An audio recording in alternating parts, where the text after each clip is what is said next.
ലോക്സഭാ തെരഞ്ഞെടുപ്പിൽ രാഹുൽ ഗാന്ധി MP വയനാട്ടിൽ തന്നെ മത്സരിക്കണമെന്ന വികാരം കോൺഗ്രസ് ജില്ലാ നേതൃത്വത്തിൽ ശക്തമാവുകയാണ്. അന്തിമ തീരുമാനം ഹൈക്കമാൻഡാണ് എടുക്കുകയെങ്കിലും രാഹുലിനായി കൂടുതൽ സമ്മർദ്ദം ചെലുത്തണമെന്ന് വയനാട്ടിൽ നിന്നുള്ള നേതാക്കൾ KPCCയോട് ആവശ്യപ്പെട്ടു കഴിഞ്ഞു. ഇക്കഴിഞ്ഞ ജില്ലാ നേതൃയോഗത്തിലും രാഹുലിന്റെ സ്ഥാനാർത്ഥിത്വം വീണ്ടും ചർച്ചയായി. തെരഞ്ഞെടുപ്പ് പ്രചരണം ആരംഭിക്കുന്നതിനു മുന്നോടിയായി വോട്ടർ പട്ടികയിൽ പേര് ചേർക്കുന്നതുൾപ്പെടെയുള്ള പ്രവർത്തനങ്ങൾ ഊർജിതമാക്കണമെന്നും ആവശ്യമുയർന്നു. മുന്നണി ധാരണയനുസരിച്ചുള്ള തദ്ദേശ സ്ഥാപനങ്ങളിലെ ഭരണമാറ്റത്തിൽ ഉൾപ്പെടെ കോൺഗ്രസിലും UDFിലും നിലനിൽക്കുന്ന പടലപ്പിണക്കങ്ങൾ എത്രയും വേഗം പരിഹരിക്കണം. ഇതിന് KPCC നേതൃത്വം എത്രയും വേഗം ഇടപെടണമെന്നും നേതാക്കൾ ആവശ്യപ്പെട്ടിരിക്കുകയാണ്. രാഹുൽ ഗാന്ധിയുടെ ഭൂരിപക്ഷം 6 ലക്ഷത്തിനും മുകളിലാക്കുന്നതിനു വേണ്ടിയുള്ള പ്രവർത്തനങ്ങൾക്ക് അരങ്ങൊരുങ്ങാനാണ് തീരുമാനം. രാഹുൽ മത്സരിക്കുന്നില്ലെങ്കിൽ വയനാട് സീറ്റിനായി മുസ്ലിം ലീഗ് വീണ്ടും അവകാശവാദം ഉന്നയിക്കാനിടയുണ്ടെന്ന് മുൻകൂട്ടി കണ്ടുള്ള നീക്കം കൂടിയാണിത്. എന്നാൽ ഇന്ത്യ മുന്നണിയുടെ നായകൻ BJP ശക്തമല്ലാത്ത കേരളത്തിലെത്തി മത്സരിക്കുന്നതിൽ CPIക്കും LDFിനും എതിർപ്പുണ്ട്. BJPക്കെതിരെ നേർക്കുനേർ പൊരുതി രാഷ്ട്രീയ സന്ദേശം നൽകാൻ രാഹുൽ ഗാന്ധി തയ്യാറാകണമെന്നാണ് CPIയുടെ നിലപാട്.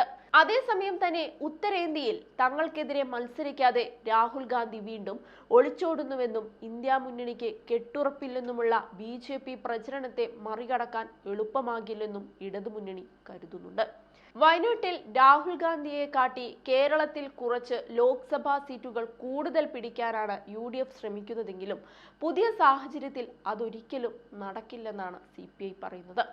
ഇന്ത്യ മുന്നണിയുടെ പ്രധാന നേതാവിന്റെ മുഖ്യശത്രു CPI ആണെന്ന തരത്തിൽ പ്രചരണം വരുന്നത് സഖ്യത്തിന്റെ കെട്ടുറപ്പിനെ ബാധിക്കും. രാഹുൽ മത്സരിച്ചാലും ആ തെരഞ്ഞെടുപ്പിനെയും CPIയും LDFും രാഷ്ട്രീയമായി തന്നെ നേരിടുമെന്നും പാർട്ടി വ്യക്തമാക്കുന്നുണ്ട്. അതേസമയം രാഹുൽ ഗാന്ധി വയനാട്ടിൽ മത്സരിക്കുന്നതല്ല, അതിനെ എതിർക്കുന്നതാണ് ഇന്ത്യ മുന്നണിയെ ദുർബലപ്പെടുത്തുകയെന്ന നിലപാടാണ് കോൺഗ്രസിനുള്ളത്.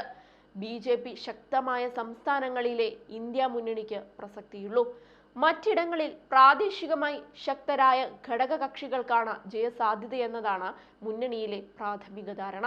UDFിന്റെ ശക്തി കേന്ദ്രമായ വയനാട്ടിൽ CPIക്ക് ഒരിക്കലും ജയിക്കാനാകില്ലെന്നതുകൂടി ആ പാർട്ടി കണക്കിലെടുക്കണമെന്ന വികാരത്തിനാണ് കോൺഗ്രസിൽ മേൽക്കൈ.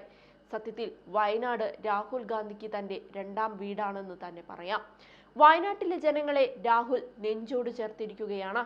രാജ്യത്ത് കോൺഗ്രസ് വീണ്ടും അധികാരത്തിലെത്തിയാൽ പാവപ്പെട്ടവർക്ക് താങ്ങാനാവുന്ന ചികിത്സ ഉറപ്പാക്കി ആരോഗ്യ മേഖലയെ നവീകരിക്കുമെന്നാണ് വയനാട് ലോക്സഭാ മണ്ഡലം സന്ദർശനത്തിനിടയിൽ രാഹുൽ ഗാന്ധി പറഞ്ഞത്. വയനാട്ടിലെ പാവപ്പെട്ട ജനങ്ങൾക്കിടയിൽ ഇറങ്ങിച്ചെല്ലുന്ന ഒരേയൊരു നേതാവാണ് രാഹുൽ ഗാന്ധി. അതുകൊണ്ട് തന്നെ രാഹുൽ ഇനിയും മത്സരിച്ചാൽ ഇരു കൈയും നീട്ടി സ്വീകരിക്കും അവർ. അത്രയേറെ പ്രിയപ്പെട്ടവനാണ് രാഹുൽ ഗാന്ധി അവർക്ക്.